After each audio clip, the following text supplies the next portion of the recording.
At the end of the previous video lecture, I began to explain to you the activity for problem solving. So let's proceed. You have two attachments in your assignment tab for this activity. And I was telling you that there are 4 students, Lola, Paul, Reese, and Anna.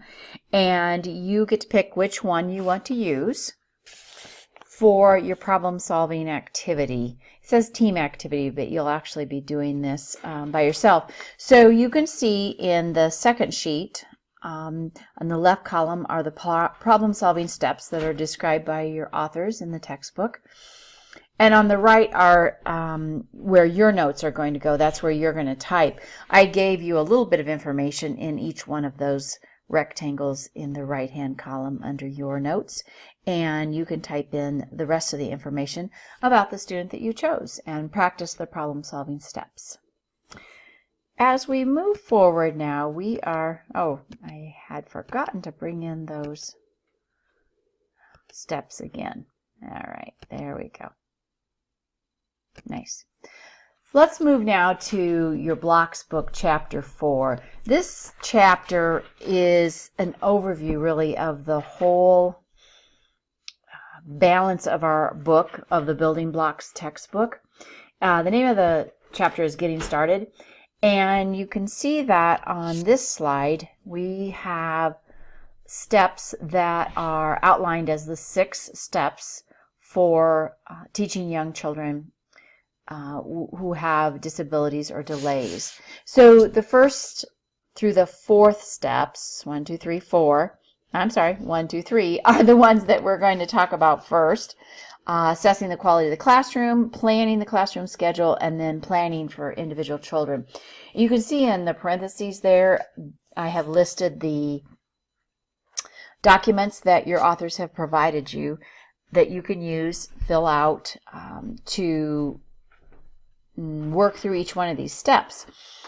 Those documents are also on the CD that may have come with your book. It depends on if you purchased your book new or used.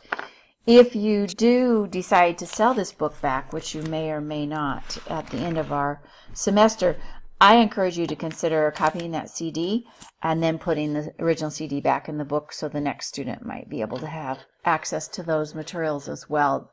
That is the intent of the authors. So those are the first 3 steps that we're going to talk about first here in a few moments. Just wanted to go ahead and point out step 4 then. There's another planning sheet that goes along with step 4 about determining areas of concern regarding particular children's development. And then step 5 is creating your child activity matrix, and this is your individual child that you might be focusing on in your classroom. We're going to be talking about schedule, how many children and activities are involved, how many adults are available in your room, and then what are the activities that require adult monitoring. And then, of course, step 6, which is implementing and evaluating the plan, and there's an evaluation worksheet for you. So all of these steps are outlined throughout your Chapter 4 using Drew and some of the other students that you described already when you did your Building Blocks Kids matrix. Okay, so let's start by talking about step 1. Let's talk now about step 1, which is assessing the quality of the classroom.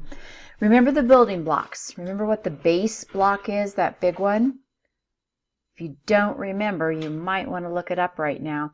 In fact, I encourage you to either print out that stack of blocks that we looked at previously in this presentation, or draw your own stack and label them so that you can glance at it whenever you need to, because we're going to be referring back to those levels or those layers of those building blocks actually throughout the rest of the semester. So I'm going to refer several times during this conversation with you right now to your textbook, your Building Blocks textbook. So have that available too. You want to turn to page 31 in your book and look at the quality assessment form, and then we're going to look at another one too. But I have scanned in, and you can see here, an example of the quality classroom assessment form. And again, remember, your authors have given you opportunities to look at examples of how it might look if you filled it out for some of the students that they are using in this text. the example students. And also the blank forms are on that CD that hopefully came with your book. And also I'm flipping through here. I was thinking some of them are available blank in this book as well. It just depends on which form it is that you're looking for. So this book is an awesome resource for you. It's actually a book I would encourage you to keep at the end of the semester. So let's look at that quality classroom assessment form. Obviously, you're going to fill out the top part. This is for your whole classroom, and it is something that the team members, so yourself as the teacher, perhaps your assistant teacher, paraprofessional, whomever else the other adults are in your classroom, you would use this to review what is quality, what might need to be worked on, so that you can make some decisions to have the best, highest quality environment available. Point is, all children deserve a high quality environment, whether they have delays or disabilities or not. And especially when we have kids who have a harder time learning or interacting or being social, we want to make sure that's a high quality classroom situation. So look at those indicators. I'm not going to stop and read them all to you. And also you have the textbook so you can understand what they are about. And you can see that these teachers said, yes, some things are in place. No, some are not in place. And they've written down examples of what was there and what was not there for the indicators. That's a good way to move forward then in the assessing of the quality of the classroom to, these are the questions that they were evaluating. And then they transferred the indicators that were a no or a maybe over to this worksheet, which is also in your textbook. It must be page 34, perhaps, yes. And so they were concerned about their class decor. So what's the problem? Well, they have artwork, the kids' artwork, but no examples of the kids' own writing. So what can we do as a team? We can ask the kids to talk about their art, write their stories, and post them with their art. And I encourage you to consider writing those stories or words that the kids use on Post-it notes. If the kids want that or if they want it written right on the story, but to ask the kids what they do want. Who's going to do it? Both of the adults. And when? Well, we're going to start right away on Monday and continue with that. So that's an example of that, how to improve the quality purposefully of your classroom. Okay, so step 2 is looking at the classroom schedule. Many of you, I've noted from the information you gave me ahead of time, have experience in early childhood classrooms, and some of you do not. But you know that our classroom schedules are very unique in our early childhood programs.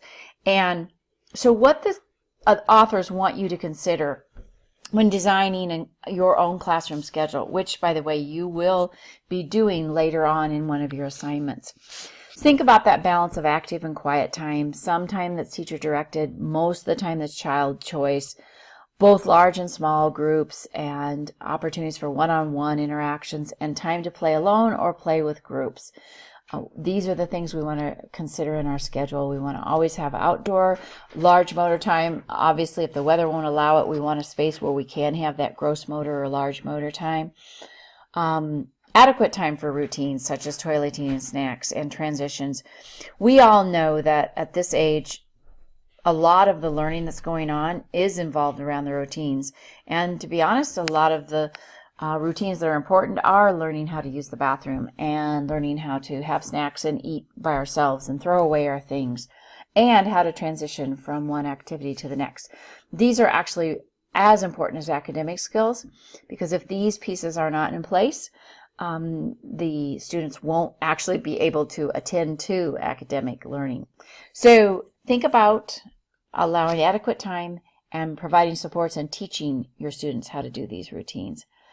Minimize wait time. As we all know, young kids do not do well waiting, and so we can have activities for them, and we can also purposefully, as the adults, reduce the waiting time that make it so that, let's see, if we're getting our coats and totes on to go outside and go home, maybe have 4 or 5 kids at a time go over and get those things and get ready to go home, while the other 10 or 12 or whatever kids are doing activity with one of the adults.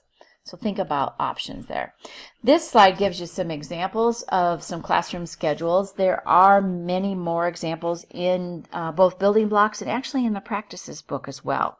So what we are reminding you here with classroom schedules is that our kids are visual learners. So we want to have the visual, the picture of our kids doing the activity, the transition, and also adding the words so that they are connecting the written word, spoken word, and the visual. Step 3, we're going to talk now about planning for an individual child, and that starts on page 35 of your Building Blocks book. They've got some examples of both Tina and Drew and the adults that work with them. So where do we get the learning objectives? How do we know what to teach, what the content is? Well, you will be very much driven by the IEPs that are written for some of your students. Some of you are preparing to teach in classrooms where perhaps the majority of the students have IEPs. Some of you are preparing to teach in classrooms where some of the children will have IEPs, but your learning objectives need to come first. If there are students with IEPs, that's where their learning objectives come from. Also, some of you may be using curriculum that have curriculum guidance regarding learning objectives. So APES and the Child Observation Record, the Developmental Continuum, and Creative Curriculum, for example, all have this information there for you. Also, your objectives will come from the Illinois Early Learning and Developmental Standards, and we've just recently looked at that website, and that is an area where a lot of your objectives will come from. And then also your own team observations, and we also will be looking at child assessment worksheets. So I'm sorry, this scan isn't very pure, but I believe this is on page 38 in your book, so you might rather look at your book right now. So we're taking one child, this is Drew. We're looking at different classroom activities. We start out with arrival in this particular classroom. The teacher is Jenny. I think that's what that says. Yeah. Start out with arrival time and then move to circle time, small group, and free choice. And this is just an example of her classroom schedule. But she's got, what are the classroom expectations? What should everyone be able to do? And make sure those are developmentally appropriate. Okay, and then on the far right, that particular child, which is Drew, or whichever child you're using this for, what is their level of performance compared to what the expectations are? So during arrival, the children should be able to wait with other children while everyone gets off the bus and walk with the class without holding the teacher's hand. That's an area of concern for Drew. He's not quite able to accomplish that yet. And that's how this worksheet would be used for individual children to determine what is it we need to work on with each child. This is another example. It's for the rest of the day. Again, for Drew, he has some areas of concern. He has some strengths there. Outdoor time, yay, Drew. Run and play, use the equipment, explore, play near or with others, and share toys. And then one more area of concern with departure, which you might have guessed considering he had challenges with arrival as well. So this is for individual kids. And then we're going to talk